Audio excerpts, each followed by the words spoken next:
Hello innovators and welcome to another episode of the Jens Heitland Show, where I connect the dots of innovation and entrepreneurship with my guests. Today's episode is a HIQA episode, and HIQA stands for Human Innovation Questions Answered. And today's topic will be how to empower people to innovate. Fairly simple, but I see it over and over again. It's not that simple for organizations, and especially for large organizations. But it's still valuable for small organizations, so don't switch off. So, couple of things. How do you empower people to innovate? Giving you already the biggest value right now. Responsibility and resources. Delegate responsibility and resources. Build trust, collaborate, and build opportunities for personal and professional growth inside of your organizations. These are the topics I will cover today, and we'll go more into details, but as easy as that. So how do you delegate to innovate? And that's, for me, very, very simple, but I see it not happening in a lot of organizations.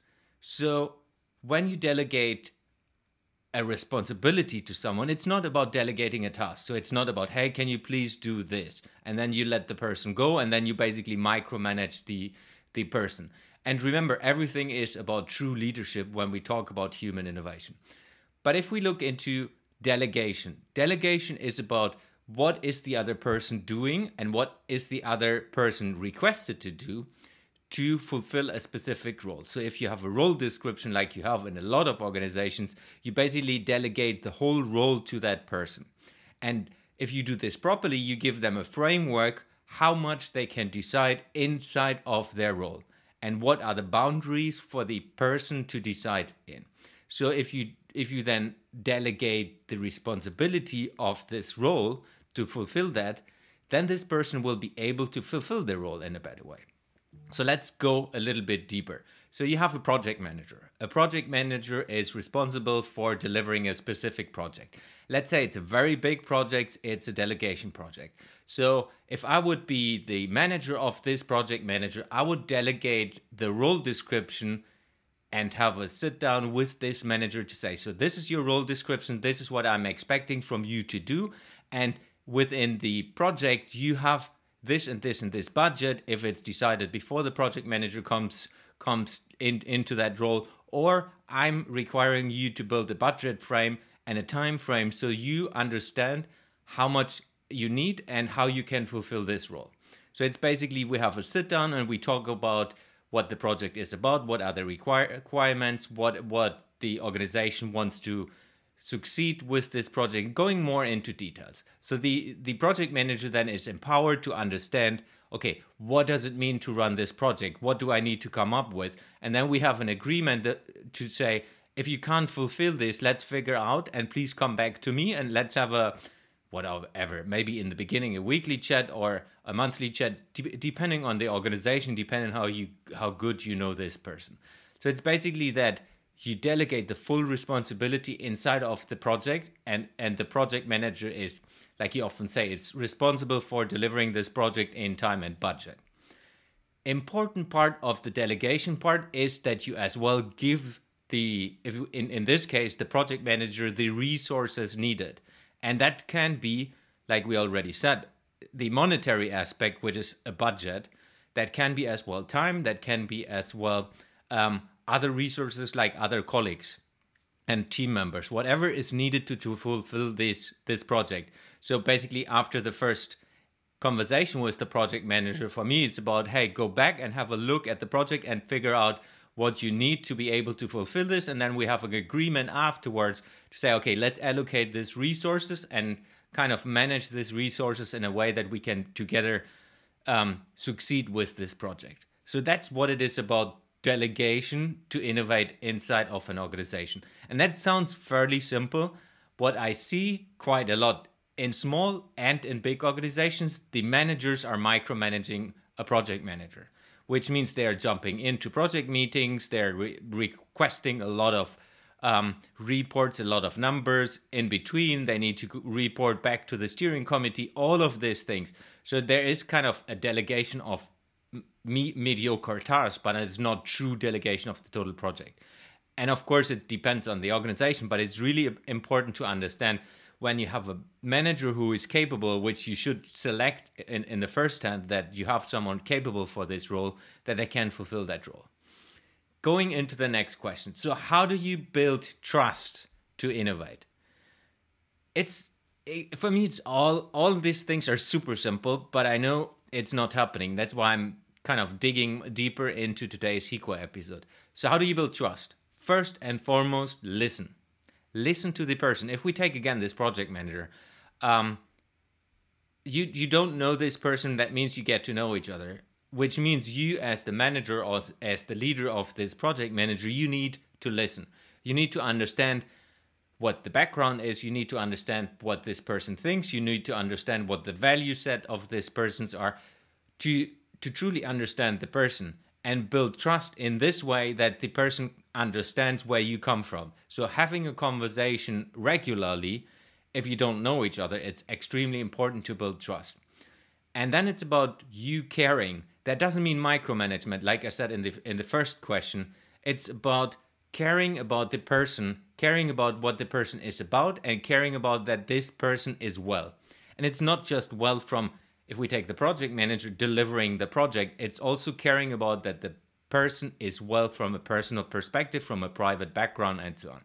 Because if you work with humans like we all do, everyone is dependent on the ecosystem of where we are in, which means colleagues, work environment, company culture, but as well on what's happening in their private life. Sometimes things happen in private life which we need to take into consideration when we work with people, and that means you need to understand how you can support that person in a better way. So you as the leader of a specific person, it's extremely important that you listen to them, care about them. And then for me, it's all about giving trust first. So giving trust means you give the person and truly trust the person from the beginning. If we go into the project manager example, that means I trust you to run this project as you want to do it. Even if there may be things in between where I think I would do this in a different way. It doesn't matter because it's not you doing the project. This person will do things with a reason. And if you don't understand them, then you can ask about, so how do you come up with that idea and how do you think this will play out? So having a conversation, but it's not about not trusting the person. It's very important to build that from the beginning, that you give trust first. And I've seen a lot of leaders and managers doing the mistake requesting trust. So I request that you trust me first, which you will maybe not say in that exact words, but I've seen it a lot that people kind of say, trust me, I know what's the best thing for you. And that's, for me, a no-go. Don't request trust. Give trust and don't request anything in return. Trust is a matter that is built out over time. As more trust you give inside of the relationship, as better it gets. If you take this on an organization level, if you trust your leadership team, they will trust you back and they will give this trust as well further with their employees. And that then, if you look about innovation, that's important because as more as we trust each other, as more we build innovation capabilities inside the organization, because if you trust that the person is doing the right things, the person will do things that are maybe a little bit more risky, which they would never do if they don't feel the trust that you stand behind them, even if they do something wrong. Very important, build trust. Next one is how to collaborate to innovate. Innovation is a lot about collaboration, and collaboration is always linked to the community. As I always say, a community is about the employees first and foremost, everyone inside of your organization. Then it's the customers and of course the partners inside of your ecosystem. Everyone is connected to your company. And collaboration for me is really understanding of how can we combine the different superpowers and learn from each other so that we find out what is the right solution for a specific problem. Innovation is all about problem solving. You don't innovate just for the sake of innovation. You innovate and find solutions, innovative solutions to solve a problem. So very important to combine the superpowers, where you say, hey, you may be the best project manager in the world, but how do we find someone who is kind of helping you with building relationships if that person is not having the most relationship building skills? Or you maybe need someone who is commercially fit and helps that person to support from a commercial angle. So it's all about when you build teams and when you test and validate inside of your company, what are the different team members who need to be involved in the best possible way. And it's, again, not just combining the superpowers, it's the same way of listening. Listening to understand each other.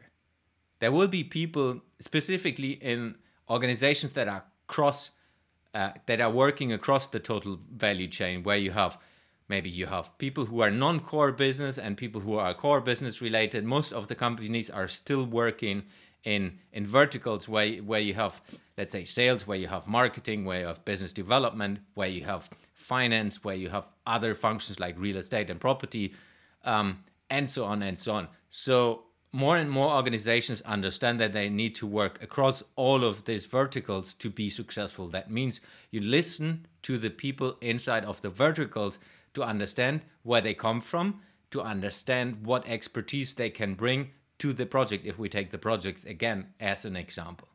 And then value their input. Value their input from a way that you take their input and say, okay, how do we integrate that into the projects? How do we integrate that in solving this problem? And how does it work? If you don't understand, it's again, go back to listening and say, okay, I see your point, but I don't understand how this will help to solve the problem. And then you have a conversation around this where you value the input again inside of the collaboration, where you say, okay, tell me more. How does that work? How do you see this playing out? So that you understand where the other person comes from. It's not about pushing back. It's about understanding truly where they come from, because 99% in organizations and people working with you are having good things in their ideas and things you might not know about, and things they're connected to other topics inside of the organization which are not obvious for you or for the project team or for the people working with innovation. So it's valuable to get that input.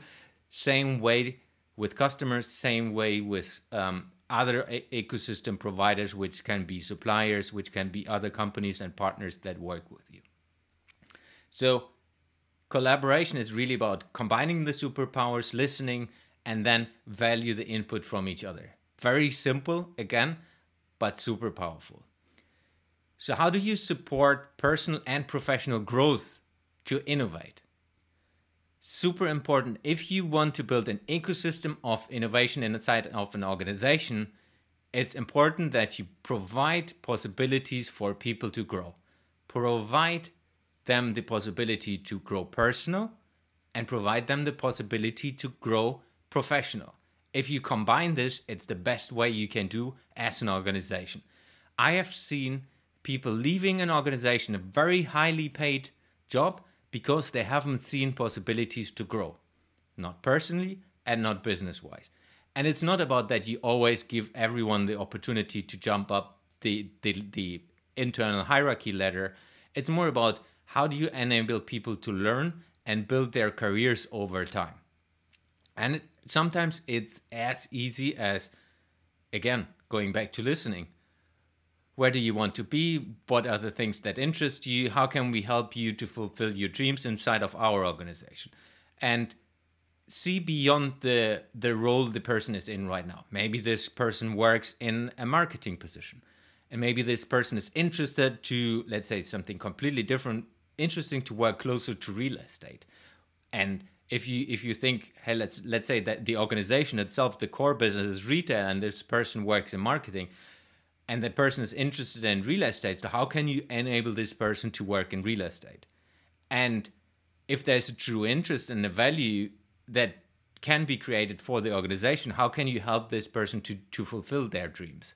And then it's all about building this person or enabling this person to do that over a certain amount of time. Which means, for me, every organization needs to have, or every person in every organization needs to have a personal development plan. A plan where you look into, these are my personal goals, dreams, and desires, and these are my business corporate goals, dreams, and desires, which I want to achieve. So how do we combine them?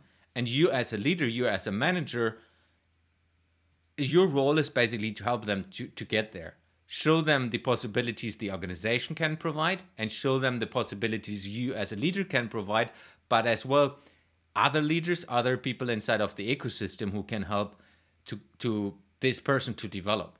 And it's basically linked to each other. The personal growth and the professional growth for me is linked together.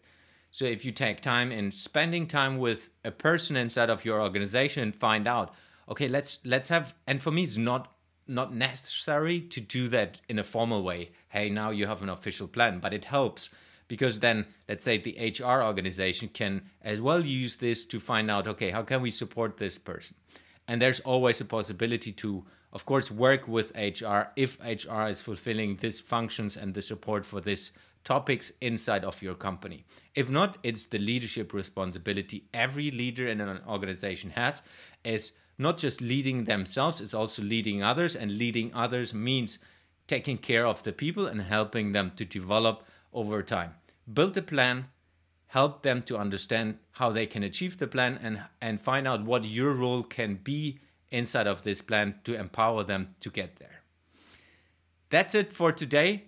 Thank you very much for dialing in again, and see you next time again. Thanks for listening to today's episode. You will find the links and resources in the show notes of this episode.